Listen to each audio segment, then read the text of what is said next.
মাৰ্ঘেৰিটাত নিষিদ্ধ ড্ৰাগছসহ আটক এজন আটকাধী যুৱকজন মাৰ্ঘেৰিটাৰ আৰক্ষী থানাৰ অন্তৰ্গত ১ নং দিবঙৰ জং ওৰফে অং সিংফো যুৱকজনে দীৰ্ঘদিনৰ পৰা অঞ্চলটোত ড্ৰাগছৰ বেহা চলাই অহা অভিযোগ উত্থাপিত হৈ আহিছিল।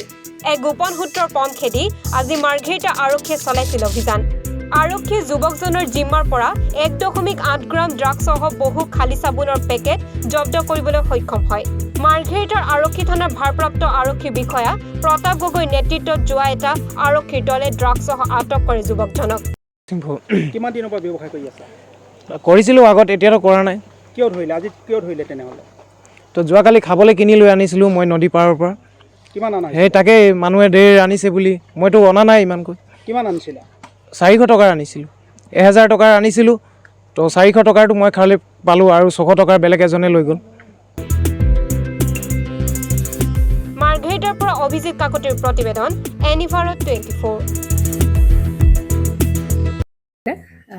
জুবিন গাৰ্গৰ গীতসমূহৰ ওপৰত আধাৰিত গানে কি আনে নামৰ এটা সুন্দৰ অনুষ্ঠান আপোনালোকৰ ওচৰলৈ আহি আছে অতি শীঘ্ৰে। অহা ১৫ আগষ্টৰ পৰা ধেমাজিৰ পৰা প্ৰথম অডিশ্যন আৰম্ভ হ'ব আৰু সেই অডিশ্যনৰ যোগেদি বিভিন্ন কণ্ঠশিল্পীসকলে যিসকলে এই অনুষ্ঠানত যোগদান কৰিব বিচাৰে তেওঁলোকে এই অডিশ্যনৰ যোগেদি আগবাঢ়ি আহক আৰু জুবিন গাৰ্গৰ বহুত ভাল লগা গান আমি সদায় শুনি আহোঁ। আৰু আপোনালোকৰ যদি ভাল লগা গান থাকে জুবিন গাৰ্গৰ আপোনালোকে গাই ভাল পায় তেন্তে অডিশ্যনত যোগদান কৰক। মোৰ ফালৰ পৰা আন্তৰিক শুভকামনা থাকিল এই সম্পূৰ্ণ অনুষ্ঠানটোলৈ। ধন্যবাদ।